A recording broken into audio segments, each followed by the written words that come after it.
খুব লম্বা ছোট এটা হিসাব করে তারা যার ভাগে 3টে পরে 3টে দেবে, যার ভাগে 2টে পরে 2টে দেবে। এটা আপনারা বিবেচনা করে দেবেন, কার উপর জুলুম না হয়। হয়তো 2-4-10টা কম বেশি একটু ওরা হইতেই পারে, ওটা কাটতে তো আর বানাইতে পারবে না। তাহলে আমরা এইভাবে ইনশাআল্লাহ কালকে 7:30টার ভিতরে মাঠে চলে যাবো ইনশাআল্লাহ। খানা খাইয়া কোথায় যাবো বলেন?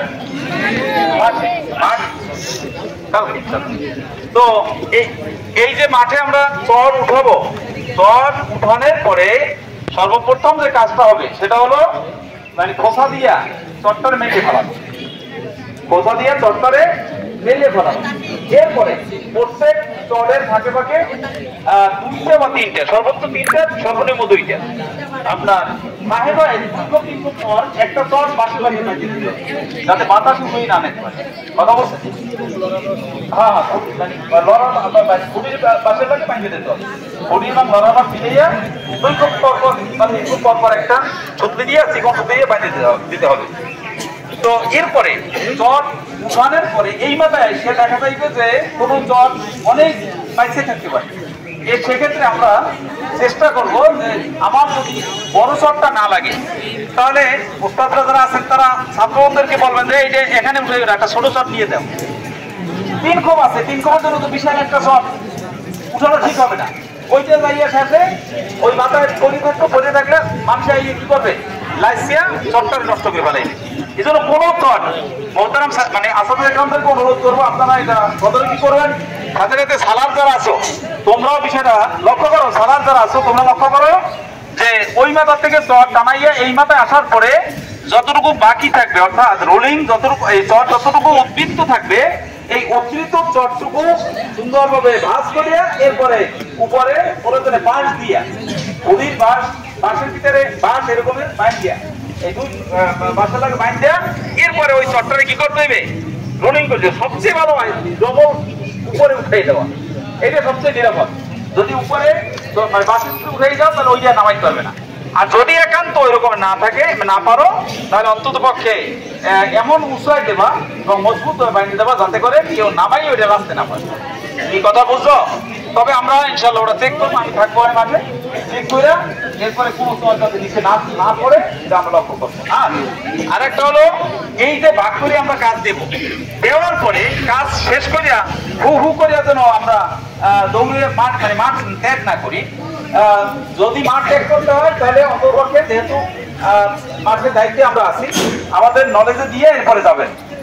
অনেক সময় দেখা যায় যে এক গ্রুপ দুর্বল আছে, এক গ্রুপ সবল আছে, সবাই স্পিরিট কি আল্লাহ সমান দিয়েছে? দেয় নাই। কাগজ থেকে সবাই দিয়েছেন, বড় বড় হুজুর কাগজ দিয়েছেন, লেখার কাজ চলতে থাকুক। ও সবাই স্পিরিট কি আল্লাহ সমান দিয়েছে? দেয় নাই। সুতরাং এক ভাই মারতেছে না, তোমার কাজ হয়ে গেছে, এখন তুমি যদি চলে যাও তাহলে ওই ভাই তো জহুরের পরেও কাজ করা লাগবে।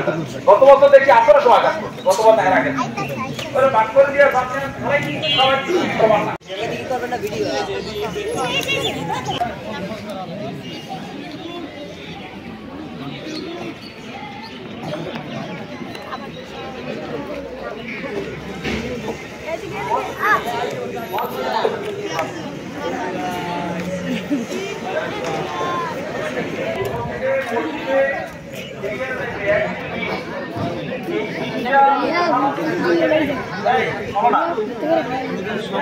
বলো না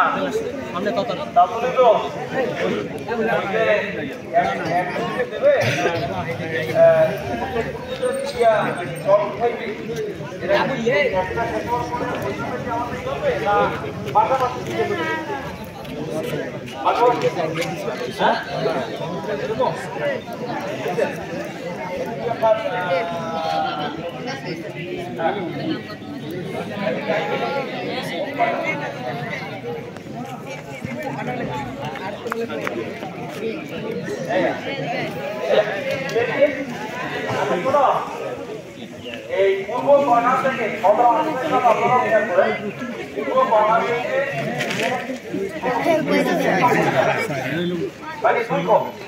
এরপরে 3 নম্বর 4 নম্বর কোপ এটা থাকবে 2 নম্বর পরীক্ষা লাগবে। এরপরে 5 6 এটা থাকবে 3 নম্বর পরীক্ষা লাগবে। মানে প্রত্যেক পরীক্ষার ভাগে পড়তেছে কয়টা?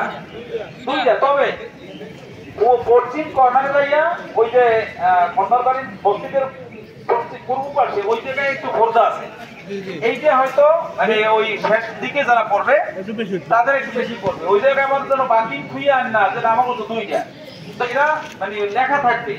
যদি ছোট খপ পড়ে তাহলে 3টাও পড়তে পারে, বড় খপ পড়লে 2টা পড়তে পারে, আবার ছোট খপ পড়লে 4টাও পড়তে পারে।